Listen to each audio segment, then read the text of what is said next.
First tonight at 10, from heavy rain to reports of hail, even tornadoes. We recap a very active day in the weather department. Plus, President Trump continuing to bash Harley-Davidson, even threatening them today if they move production overseas. And later, only on News 3, the fairy tale story of a couple and a life-saving kidney transplant. This is News 3 at 10. And thanks for joining us tonight at 10. The weather has dominated the headlines today as strong storms and heavy rain tore through southern Wisconsin. It all started about 11:30 this morning, and tonight the National Weather Service is confirming one tornado that hit near Argyle. There are also two other possible tornadoes, one north of Platteville, the other just west of Cuba City. But the worst has come and gone for tonight. Let's go to meteorologist Dave Caulfield. He has the latest. Dave? Eric, not too much rain left over from these showers and thunderstorms. Just a little bit of light shower activity closer to Janesville in Rock County and in southern portions of Jefferson County right now. But other than that, we are pretty quiet outside, and as a result, the flash flood watch that was in effect for southern Wisconsin has been allowed to expire. Now a little bit closer to northern Illinois and Kenosha into the Windy City. Those flood watches and warnings still remain. A live look in Madison, no lightning to report, so we are quiet outside, mostly cloudy right now. Currently at 67 east-southeast wind at 3 miles per hour, that dew point at 65. Temperatures are in the 60s and 70s generally across the area. Dew points also in similar territory, so not too humid outside, but it doesn't feel absolutely perfect outside either. Visibility, a little bit of fog with still a lot of moisture in the air in spots, but not causing any major concerns. Your day planner for tomorrow, mostly cloudy skies, but we'll see a little bit of sunshine. However, a couple of spotty showers may come our way with highs in the upper 70s. We'll talk more about today's severe weather, plus the heat and humidity on the way in your first alert forecast in just a few minutes. All right, Dave, thank you. And that tornado near Argyle captured on video. This is sent to us by a viewer. You can clearly see the tornado on the ground right there. And touchdown just a few miles outside of town, leaving behind some pretty severe property damage. New tonight, our Amy Reed spoke with the people caught in the storm.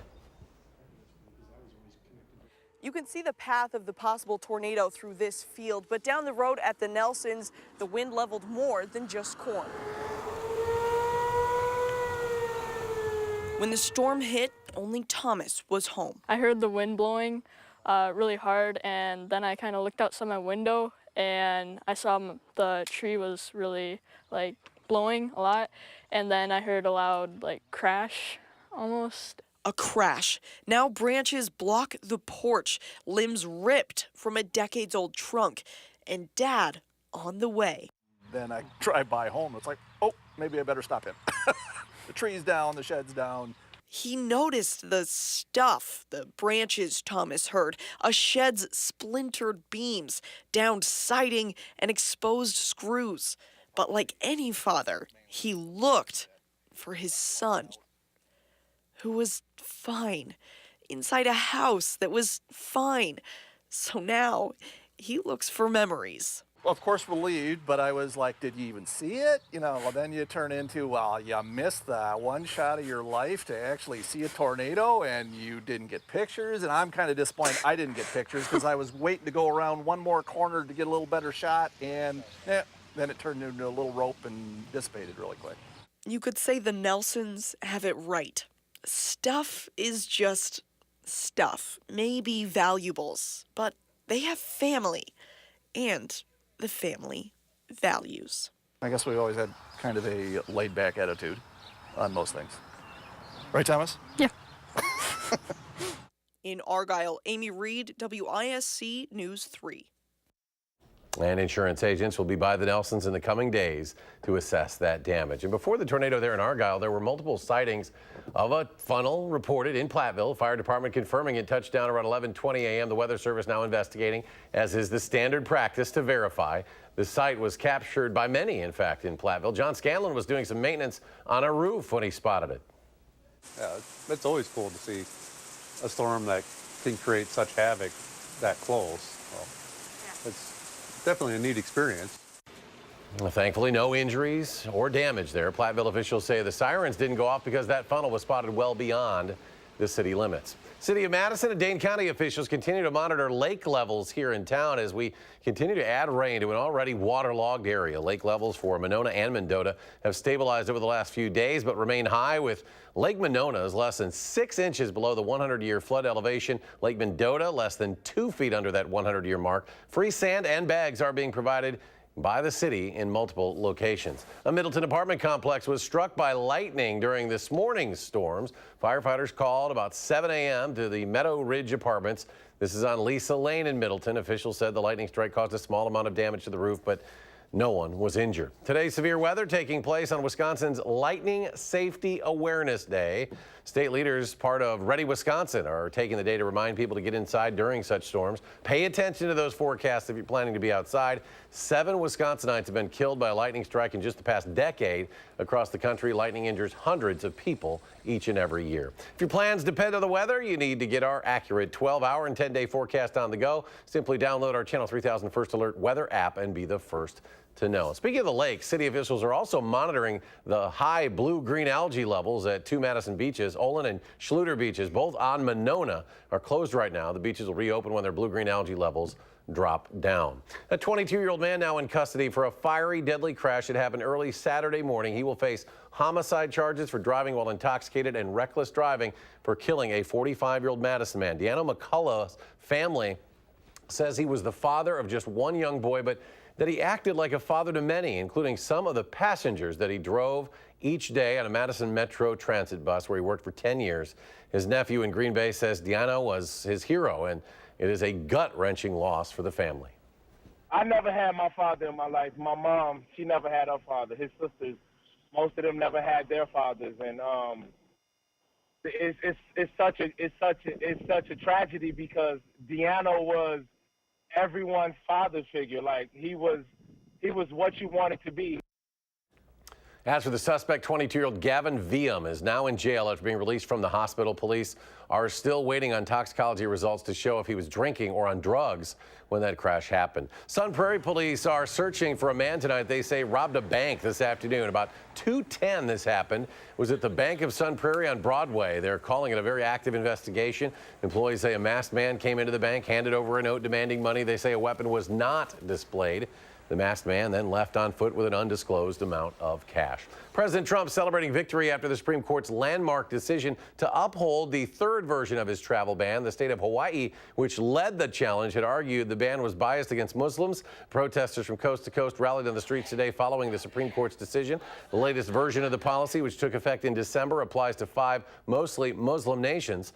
It also affects North Korea as well as Venezuela. Just a few days after being asked to leave a Virginia restaurant, White House Press Secretary Sarah Sanders getting more security. As early as tomorrow, Sanders could be under the protection of the Secret Service. The Secret Service does not comment on security details for safety reasons. Sanders has not responded to change in security protocol. President Trump says Harley-Davidson will be, quote, taxed like never before if the company moves production overseas. He sent a flurry of tweets this morning threatening the company, who had announced yesterday it would be moving some production to Europe as trade tensions mount. One of those tweets reads, quote, a Harley-Davidson should never be built in another country, never.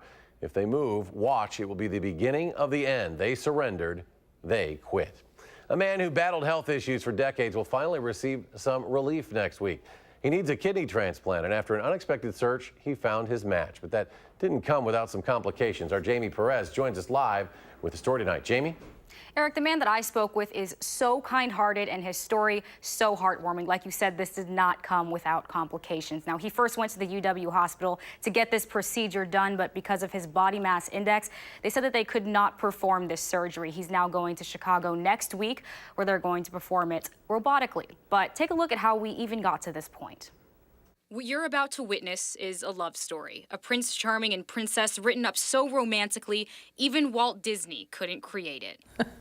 This story is about Hap and Pat. How did we meet? It was a dark, stormy night. Once upon a time, on a dark, stormy night, these two were happily wed. 134 years. 34 years. 34. 34 years of a match made in heaven, but their journey hasn't always been a weightless song and dance. Crohn's disease entered Hap's life several decades ago. Several years later, I became a diabetic, and as years went on, the diabetes increased. I had other health problems, and my kidneys started failing. I had a lot of toxins in my system, and some of it was from medications. With the medical history that's caused numerous health problems, Hap found out that he needs a new kidney. But the process to find a match was what you could call unexpected. It makes me feel very, very fortunate that I'm going to be able to get a kidney, and makes me very proud and happy that she's my donor. A match made in heaven, the chances of someone's spouse being the perfect match. So right now I'm pretty cautiously optimistic. Cautiously optimistic. You know, it's a godsend. And you know, the thing about it is I guess she always will really be a part of me. Are you nervous? I'm a little nervous. I'm not so nervous about the surgery, I guess, so much. Just nervous that everything's going to turn out all right for us. And everybody's going to be good. Oh, it will. Well, with their positivity, their illustrious love, and fate falling into place like it has already, Hap and Pat have given us a love story with a real life happily ever after. Makes me feel happy, lucky, proud. You know, that much love is, more love is being given to me than what I've already received. Such a touching story, and now you've got a little glimpse of Hap and Pat and their love story, but their story is not over just yet. Next week, I'll get in touch with them to see how their surgery went, and I'll hope to have a follow-up, so stay tuned for that. We look forward to that update. We wish them well. Jamie Perez reporting tonight. Jamie, thank you for that report. Still to come tonight, Dave Caulfield, his full forecast, and if we're expecting any more severe weather this week. But first, Dane County Airport soon gaining 2 new nonstop flights with vacations in mind for these 2 destinations. Stay with us.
Welcome back. Dane County Regional Airport announcing today it will soon be adding 2 new nonstop flights to Florida. These are seasonal flights beginning in late September, and they'll be provided through Sun Country Airlines. This growing company will be offering nonstop service from Madison to Southwest Florida International Airport, that would be Fort Myers, and to Tampa International Airport. What we saw here at Dane County was there is no nonstop service to a Florida beach. We know that that is really popular, particularly through the winter season. And so we just saw an unmet demand, and we thought it would be a perfect fit for Sun Country's brand of leisure travel. They'll really be perfect in December. Seasonal flights to Fort Myers will operate twice per week, departing Mondays and Fridays starting September 28th. Introductory fares start at $79 each way. The flights to Tampa will also operate twice each week, Wednesdays and Saturdays starting September 29th as well. Those prices starting at $74. A Beloit police lieutenant has been named the State Department of Justice's first ever director of the newly created Office of School Safety. Kristen Devitt has more than 600 hours of specialized police and child welfare training and currently oversees school resource officers in the Beloit School District. Devitt will start her new role on July 9th. A new tradition in downtown Janesville today. The city hosted its first ever Janesville Grand Prix. The event brought hundreds to the downtown streets where races took place all day. This race is part of the America's Dairyland Tour, which features almost a dozen different Wisconsin cities. Organizers say Janesville is the perfect place for an event like this. We can bring these events to our town because we're ready with our downtown redevelopment, our town square, our water park. We're ready for events like this. Organizers say they hope the event can become a yearly tradition for downtown Janesville. They had some rain going through Rock County today. They braved the elements down there. Our weather department also hit hard by a lot of weather today. You guys were working, man. It was we had tornado warnings popping up. We got off the air, about 3 o'clock? Another one popped right up. Yeah, we thought we were in the clear, but 15 minutes went by and we were right back Busy at day. it. I was thinking to myself, you know, with these flights to Florida, do we really need them? Because we've had Florida weather for like 2 months. It has almost been tropical. Yeah, with humidity. lots of humidity and thunderstorms basically every day, and we had the severe weather today. We'll need them in December. Yeah, exactly. That's a very good point. Our 12-hour precipitation estimate, we got some more heavy rainfall amounts today. What else is new across the area? But we did see some flash flooding with about 2 to 3 inches of rain estimated just over a 12-hour period across many spots. And a lot of that flooding has subsided, but especially even as we head into tomorrow morning, if you do encounter some flooded roadways, turn around, don't drown, especially if you're heading south closer to Rockford and Chicago. A little bit of flooding there as well. Doppler track showing a lot of that rain has moved out. Janesville, a little bit of some light shower activity right now, but that's about it. Severe weather has been put to bed. It woke some of us up with some strong thunderstorms this morning and really was with us through much of the day. We got multiple reports of tornadoes. The first one closer to Cuba City. That's about at 10:45 this morning. Then about an hour later in Rui, a possible tornado touchdown north of Platteville and Blanchardville and Argyle. That's the same storm that produced this tornado that Brian Murphy sent us a picture of. Thank you so much for sending this in. We also saw some shelf clouds from this. Wendy Hockett, this picture comes from in between Fort Atkinson and Cambridge. You can see that large shelf cloud and another shelf cloud showing up over Lake Kaganza. Thank you, Skip, for sending this in. And how do we get these severe thunderstorms? Well, chances are slim. That's an acronym for shear, lift, instability, and moisture. Shear helps those winds turn with height and helps to make tornadoes a little bit more likely. We had plenty of that today. Our source of lift was the warm front. Once those storms hit that warm front or formed right along it, they started spinning. We didn't have much instability today, though. That usually comes from the sunshine, but where we did see that sunshine in the afternoon, those strong storms developed very quickly, and plenty of moisture with dew points in the 70s. Right now, temperatures a few 70s still out there, but most of us in the 60s, and dew points pretty similar territory. So not terribly humid outside, but it's definitely a little bit on the humid side, but it will definitely get a lot more humid as we head into this weekend. Alert days in the forecast for Friday, Saturday, and Sunday. On Sunday, we could have some stronger thunderstorms that come back in the picture. That's our next chance of seeing some nasty weather. For tonight, 63 degrees, mostly cloudy, maybe a shower possible overnight. For tomorrow, a spotty shower possible with variable cloudiness. Future track showing things staying pretty quiet tonight, but again, a few blips on the radar can't be ruled out. Some spotty showers could be around tomorrow. with things clearing out a little bit and temperatures in the upper 70s. And then the heat and humidity is on as we head into Thursday. Highs will make it into the mid to upper 80s, heat index values into the low 90s, and it will feel like the triple digits as we head into Friday and Saturday, maybe even on Sunday at times. But I think those storms will save us from some very hot temperatures, but we'll have to deal with some more storms. So alert days in the forecast for every day this weekend, and that heat really doesn't take a vacation as we head into next week for the Independence Day holiday. It's still close to 90 and feeling like the mid-90s out there. So summer looks like it's here to stay. I get a little concerned about mosquito potential with this much water and then that heat and humidity coming. Oh, yeah, and especially with all the rain we've had, dew points are going to be high for a while, so humidity level is going to be high for a while as well. All right. Dave, thank you very much. Former Badger and Packer, Jared Abadaris, adjusting to life without football. We'll hear from him. The story coming up in sports.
Brewers Day got off to a rough start. They put center fielder Lorenzo Cain on the disabled list with a quad strain. Keon Broxton was called up from the minors to take Cain's spot on the roster. Third baseman Travis Shaw also not in the lineup tonight against Kansas City because of a sore wrist. But They didn't need either one of them tonight. 3 homers for the Brewers. Christian Yelich starts it with a 2-run shot in the first. Jesus Aguilar, his 17th of the season in the third. Then here in the fifth, Ryan Braun with his 9th of the season, his first in a couple of weeks. Brewers go up 5-0. That's plenty for Freddie Peralta. He goes 7 innings, allowing just 1 hit, 10 strikeouts. He's now 3-0 in the season with a 1.59 earned run average. Final score, Brewers 5 and the Royals 1. The University of Wisconsin has had an unbelievable run of athletic success over the last few decades, and every year they celebrate that with a big reunion of athletes at University Ridge called the Legends of Wisconsin Classic. Even though Andy North is from the University of Florida, he's known as a Badger. He lived there, of course, and he delivered a pre-round clinic to the players before they went off on their rain-shortened rounds. It's a chance for former athletes to catch up with their old buddies and thank boosters for their contributions to help Wisconsin athletics be so successful. Now, Monte Ball's leading a charge to fund mental health services for UW athletes. He had a golf outing to raise money a couple of weeks ago. He's had a bit of a roller coaster post-Wisconsin career, but he's on the right path now and knows being part of a Badger brotherhood has a lot to do with that. Once a Badger, always a Badger. As cliche as it may sound at times, it's very true. It's very true. The brand here is strong. Motion W is strong, and a lot of us wear it on our hearts. And you can just see it. You can just see it. So whenever we see someone else who is a former Badger, we already have that connection that's very strong. Former Packer and Badger wide receiver Jared Abbrederis was back in town today, too. He announced his retirement from football in January and now is a financial planner in his hometown of Wautoma. Abbrederis' story, well chronicled as a star high school athlete to a walk-on with the Badgers to an injury-plagued 4-year NFL career. I think what made it easier was what I was doing in the NFL. I mean, if I was, a receiver, it'd be a little bit harder to walk away, but running down on kickoff and, front line kickoff return, blocking some 270-pound, 6'8" dudes, it wasn't all that fun.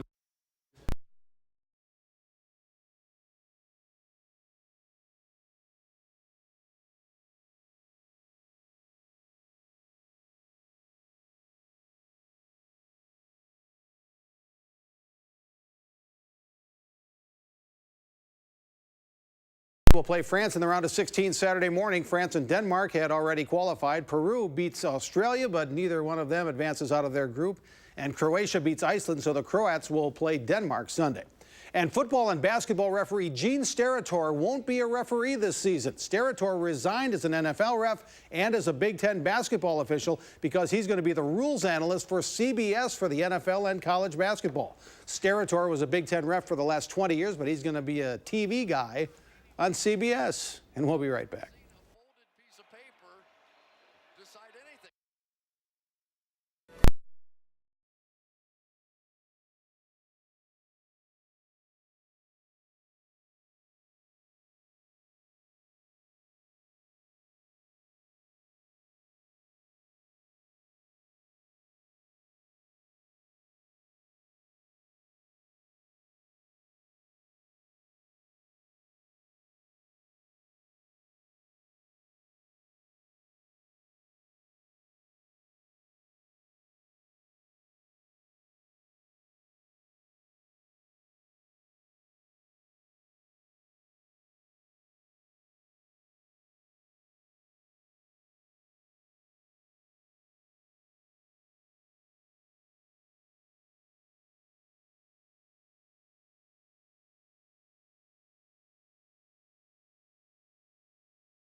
Dave's final recap of a busy day. Yeah, we finally don't have to worry about any rain or storms, maybe just some light showers still in Janesville. That's about it. But tomorrow, some spotty showers could be with us. Other than that, pretty nice with temperatures in the upper 70s. The heat and humidity come back starting Thursday and really get here for the weekend. All right, Dave, thanks. Thanks for joining us for News 3 at 10. Have a great night.